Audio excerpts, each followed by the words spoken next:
Dr. Nana Konadu Agyeman-Rawlings, thank you very much for taking time out to talk to us today. It was interesting actually listening to you and your book. Your book launched today. It takes a woman. First and foremost, why now? You mean the book? The book, yes. Um, this is just the first of many books. I was really writing about my political life and my life from the 80s into the present time. And my mother very smartly asked me, do the Ghanaians know who you are? And I said, yes, they know. And she said, you have to write about yourself. Who are your parents? What did they do? How were you brought up? All these things should feature before you say what you did during your marriage with Jerry Rawlings. So yes, indeed, this book is out now, and I'm on the second and third ones. I haven't published them yet. Oh wow! Is that your newfound passion, or this is something that you've always wanted to do? It's not a newfound passion. I just think that every individual who finds him or herself in a position that she or he influences change should put it down in writing because of history. If we look at the ancient Egyptians, today they're making us believe that the ancient Egyptians were white, but they were black. We know we don't have the full history of the continent of Africa. We've been made to believe that Columbus was the first to sail across the Atlantic, but he was not. We were all doing it before. That's why we have influences with the Americas, you know. So if we don't write, somebody will write for us. So I want to write it myself. Okay. When we talk about you, the first one that comes to mind is the 31st December women's movement. And of course, that in itself is a landmark. Looking back at how it started and looking at we're now in the 21st century, how relevant do you think it still is? It's still very relevant because of the issues that affect women and the issues that do not allow women to progress in life or in the world. The objectives of the movement were taken from the UN Declaration on Women. Yeah. If it was not relevant, the UN would have changed its declaration by now. But they are still talking about developing women politically, socially, culturally, and economically. So it means that these 4 pointers are still very relevant in how we bring women to be at par with men. It's important also because it's when women develop that you can see the indices of a country moving up. If you leave the women in the dark, your index will always be low because they are the movers and shakers. And so, yes, indeed, it is relevant. And we continue with the work. And during the book launch today, one thing that you touched on, which some of my colleagues I was with were not aware of, was the succession law, which changed the way that things were done in Ghana. Just touched upon it briefly. The interstate succession law was really to bring out the importance of making a will. If you don't write a will and you die intestate, it means that there's no will to take care of your children and your wife or your family. And at the time that I was talking to Mrs. Annie Jaggi about this law, in fact, she brought it to my attention that I should help and get this law passed. Most of the account-speaking areas, when a spouse dies and it's a man, the family comes and they throw out the wife and the children, and they take everything. So it was very detrimental to the development of the children, and it didn't help the family structure in any way. So we needed one law that could actually protect everybody to the extent that even when you make a will and your will is against your wife and children, the state should step in and help them. So that's what the interstate succession law is about. It also goes beyond that and talks about widowhood rights, that nobody has the right to treat a widow badly because her husband has died, she didn't kill him. And if we're not going to do that to the widows, why are we doing it to the widowers? Why are we doing it to the widows? So all these things are, combined in a way that has improved on the lives of people who have lost their spouses. Now, you've been a real power and an advocate for women inclusion. And your achievements alone stands for itself. Do you think your involvement in politics has more or less overshadowed your achievements? I don't know whether my partisanship overshadowed the work I was doing. Because what I was doing, well, let me take a few steps back. What I tried to do when we started the partisan politics was to allow every woman to choose the party that they wanted to be in. Not to force anybody to be with me, but I would actually work towards having more women with me by getting things, maybe laws passed that will support women, getting the things that will make women happier. I'll say, okay, if you come my way and we'll see what we can do for women, but I don't force any woman. We had a lot of people who were from NPP, NDC, no, not NDC, CPP, NPC, or whatever they were called, NCP, all of them. And so, if it affected the work itself, it didn't show in the first few years. No, it didn't. No. But now, of course, we've changed the name. We've changed the objective. Though the objective remains the same, but we've changed the direction. So instead of just going around and maybe building projects, we encourage people to see what they can do for themselves and then find ways of supporting them.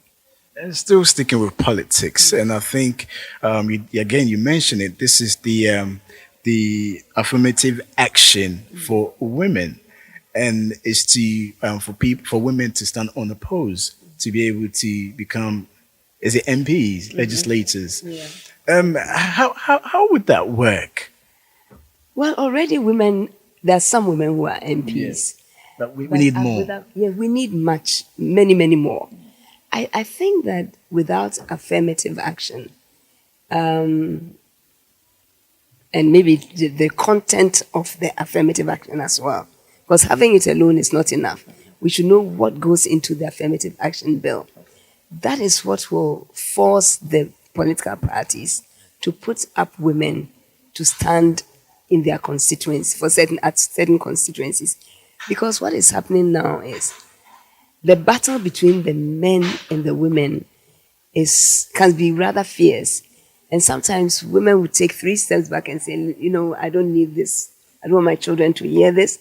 I don't want my husband to say this. Or I don't want to be labeled as something that I'm not. Right. Take it. And they step back. But with affirmative action, there'll be rules and regulations. There'll be certain rules that will say, this is what should be done to support women who are standing for parliamentary seats or to get into parliament or whatever. And I think that would help a lot. But without that, the numbers are so, low. If you look at John Nkrumah's time, maximum, I think 20, maybe less. Yeah, about 20% of the MPs were women. But what did he do? He did something similar to affirmative action. Because what he did was, if he saw that a woman was standing in, let's say, Choco, he would tell all his people, nobody should contest this woman. She should stand alone. And you all vote for her. So in a way, it was a form of affirmative action. In this current climate, would that work? I'm just telling you why Nkrumah had 20%. Okay, yeah. And today it's gone down to, I think, 13% or 12%. I can't even remember. It was because it was a form of affirmative action, not allowing anybody to contest with that person in their party. Okay. Any other party can field whoever they want. So if he can convince all his people and they all vote for that lady, she gets into parliament. That's what I'm saying. So even though there was no affirmative action per se in writing. It was actually done in a different form under the Nkrumah regime. This bill has been in Parliament since my husband was there. I don't know what's up with the guys. There are always more women, more men in the Parliament, and they just put it at the back of the shelves. It's like not ready to discuss it. But I believe that the more women you can have in Parliament, the better it will be for our country. Because women have a different view of how things should run. They have a different outlook of how things should be. And if you ask a woman whether you should put this here or there, from her practical mind, she'll say, this will give you X, Y, Z. And that's it. Maybe it's time we had a female president. Well, I'm sure slowly we're getting there. But first, let's get more women into Parliament. Yeah. And of course, you are the first presidential candidate, a woman. Yes, to stand. And it seems every time you're breaking barriers and your fight for inclusive for women in all areas keeps going on. But I want to touch on something quickly. I know how deep you are when it comes to culture and tradition. And recently, we had the comprehensive sexual education, which a lot of people were in uproar, religious leaders, social commentators, you name it. We have our culture. We have our systems.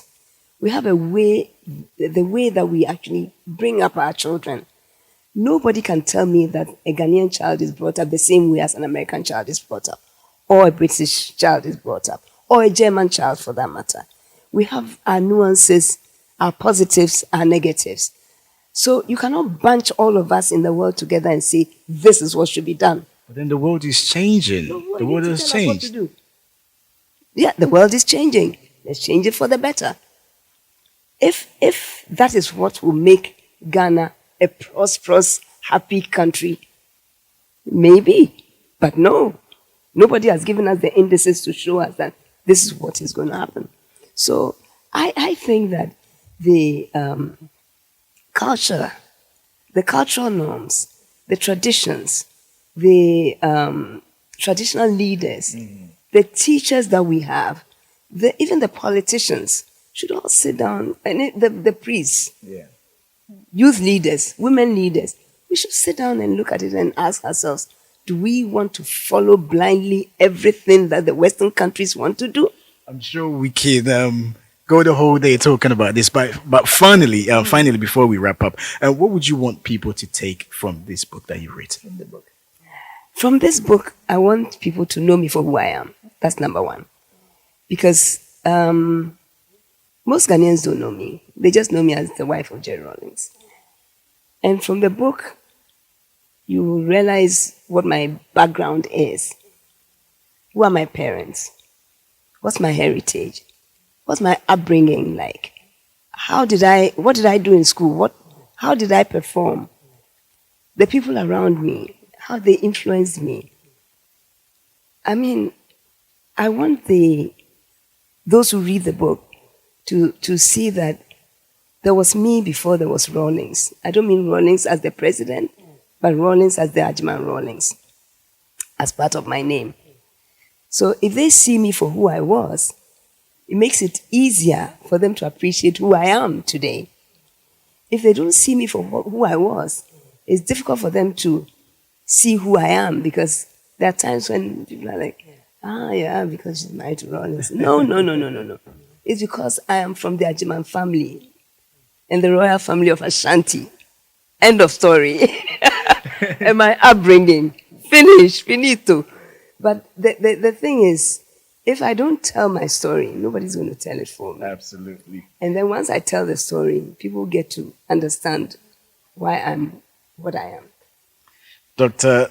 Nana Konadu Agyeman-Rawlings, thank you very much for talking to us. You're welcome. And thank you for having me. Thank you.